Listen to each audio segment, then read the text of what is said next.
देखो इसमें है क्या एक्चुअल में, सबसे पहले हमें दे रखा है फंक्शन दे रखा है और डिफाइंड कहाँ से है, x2i डिफाइंड है। ओके, और साथ ही इन्वर्टेबल है। सो x2i मैंने इसको डिफाइंड करा हुआ है, ये हमारे पास x पोर्सन है और ये y पोर्सन है। ओके, क्योंकि ये इन्वर्टेबल है। इन्वर्टेबल के केस में क्या होगा, एक एलिमेंट एक से ही क्या करेगा, पेयर अप करेगा।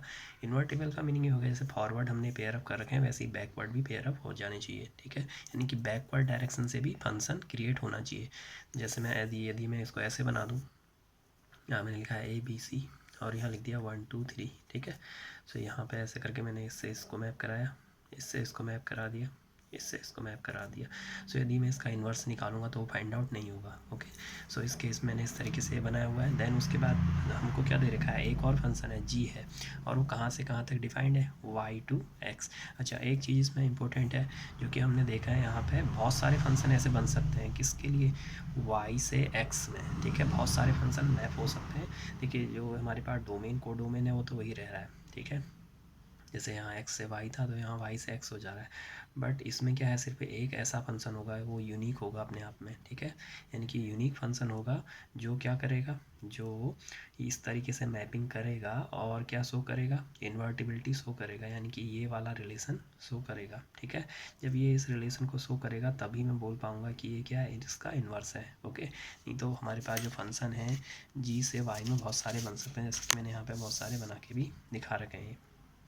ठीक है, ये हमारे पास हो गया डोमेन पार्ट, ये हो गया कोडोमेन पार्ट। ठीक है, तो g से y में इस तरीके से भी फंक्शन बन सकते हैं। फंक्शन बनाने की कंडीशन क्या क्या है कि यहाँ का कोई एलिमेंट रिमेनिंग नहीं बचना चाहिए और एक एलिमेंट से एक ही एरो निकलना चाहिए।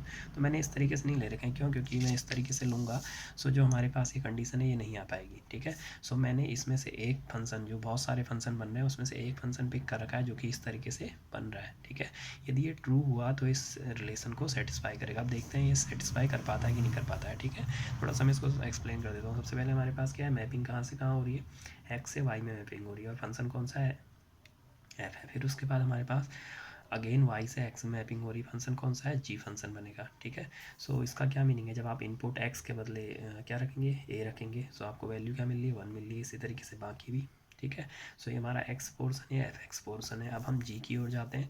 सो g में जो f(x) है वो x का काम करेगा, यानी कि 1 2 3 हमारे इनपुट का काम करेंगे। ठीक है, बट एक्चुअल में है क्या, f(x) ही है। ठीक है, और जब हम इन इनपुट को यहाँ पर रखेंगे तो हमारे पास वैल्यू क्या मिल रही है, ABC मिल रही है। तो इस तरीके से हमने लिखा हुआ है। ठीक है, तो ये gx है, ये f(x) है, ये f(x) है और ये x है, इनका भी हम यूज करेंगे।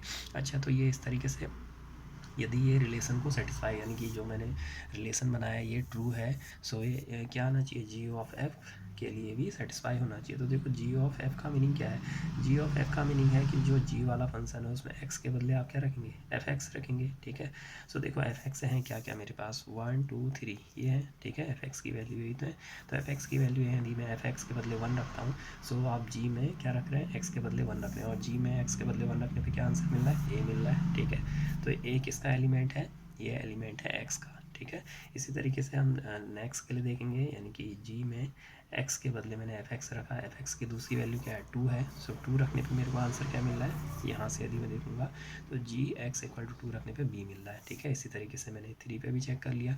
सो अब यदि मैं इनको ध्यान से देखूँ, a b c ये हैं क्या, a b c मेरे को दिख रहे हैं, सारे के सारे क्या हैं, किसके एलिमेंट हैं, एलिमेंट ऑफ x, वही मैंने लिखा हुआ है, element of x, element of x। Okay, so ये भी एक सिंगल एलिमेंट है, ये भी एक सिंगल एलिमेंट है, ये भी एक सिंगल एलिमेंट है। दैट मीन्स मैं इनको लिख सकता हूँ कि ये क्या है, आइडेंटिटी एलिमेंट है। आइडेंटिटी का मतलब क्या है, सिंगल एलिमेंट है, और किसके एलिमेंट है, x के।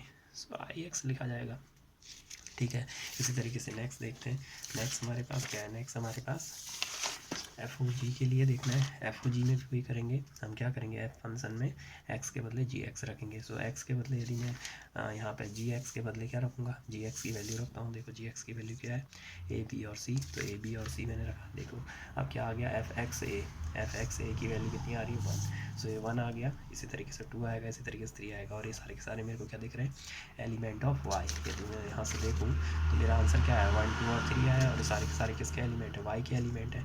सो ये भी आइडेंटिटी है, ये भी आइडेंटिटी है, ये भी आइडेंटिटी, यानी कि सिंगल एलिमेंट है। सो इसको मैं ओवरऑल क्या लिख सकता हूँ, आइडेंटिटी ऑफ वाई। ठीक है, आइडेंटिटी है और साथ ही साथ वाई के एलिमेंट है। सो दैट मीन्स जो मैंने क्या लिया था, जी से जी वाला जो फंक्शन लिया था वो मेरा क्या बना है, सही बना होगा, तभी तो ये क्या हो रहा है, तभी तो इस रिलेशन को सेटिस्फाई कर रहा है। यदि ये रिलेशन को सेटिस्फाई कर रहा है दैट मीन्स ये क्या बनेगा, ये वाला फंक्शन इसके लिए इन्वर्स का काम करेगा। ओके।